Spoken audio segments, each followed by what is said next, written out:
Turma, vamos falar aqui, como eu mostrei para vocês na introdução de acústica, a gente não pode trabalhar com som sem falar de três características que ele tem, que são importantíssimas, tá? Chama-se qualidades fisiológicas do som. A primeira é a que chama-se altura.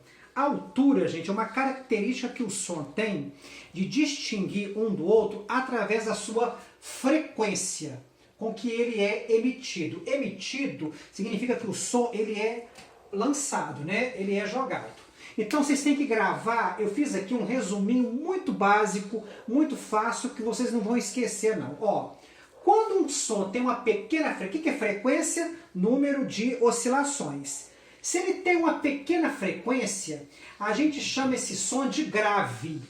Grave é um som grave. Grave está relacionado a uma pequena frequência. Então a gente tem mania de falar de forma vulgar que é um som baixo.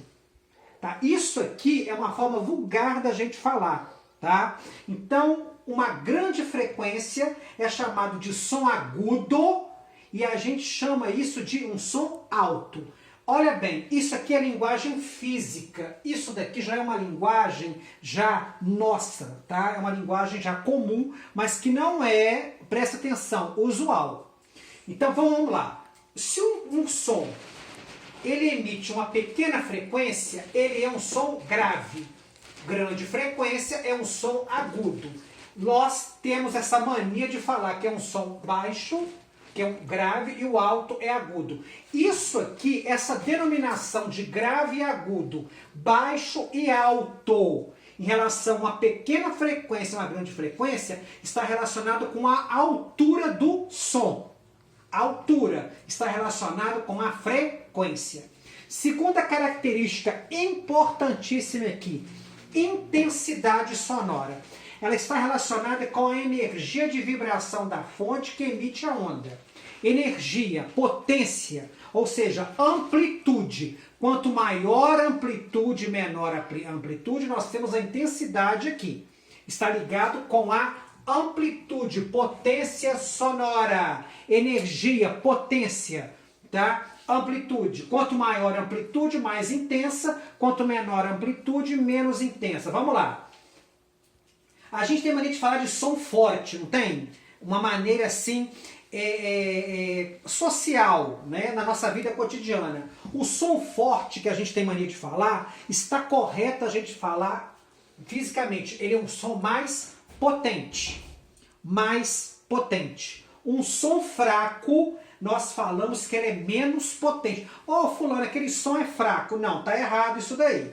Não é usual. Não quer dizer que nós não vamos falar. Isso é um vício de linguagem. Mas fisicamente falando, o correto ele é menos potente. Ou seja, eu tenho uma amplitude maior, uma amplitude menor. Vamos lá. Maior distância, ou seja, quando eu afasto um corpo, a fonte sonora, tá? Aqui é a fonte sonora. Quando eu afasto a fonte sonora, ele tem uma menor intensidade. É uma outra característica importante que vocês devem saber. Quando ele é menos intenso, tem uma menor intensidade, é quando há um afastamento. Quando eu aproximo da fonte, ó, eu estou aproximando, ele se torna com a maior intensidade. Ele é mais intenso. Então vamos lá? Maior distância entre a fonte e a pessoa. Tá? Quando maior distância, ele tem menor intensidade. Quando eu aproximo, menor intensidade, menor distância, perdão, ele tem maior intensidade. E a terceira característica, e a última, é o timbre. A gente chama isso de formato da onda. Vamos dar um exemplo rapidinho aqui. Ó, eu vou escolher uma pessoa tocando violão, uma pessoa tocando piano e uma pessoa tocando violino, ok? Os três instrumentos vão estar numa mesma altura, numa mesma intensidade. Vocês não sabem distinguir os instrumentos musicais?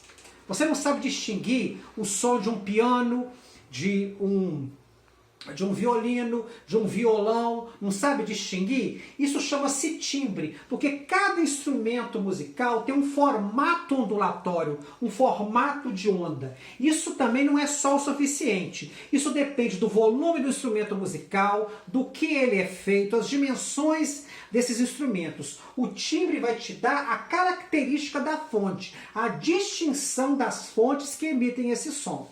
Tá bom, turma? Guardem bem essas três sinopses aqui do que sejam as qualidades fisiológicas do som, tá? Ó, a pessoa que está gravando para mim tá focando na altura, na intensidade e no timbre. Por favor, guardem bem isso para vocês na apostila. Ok, gente? Um abraço para vocês, até a próxima.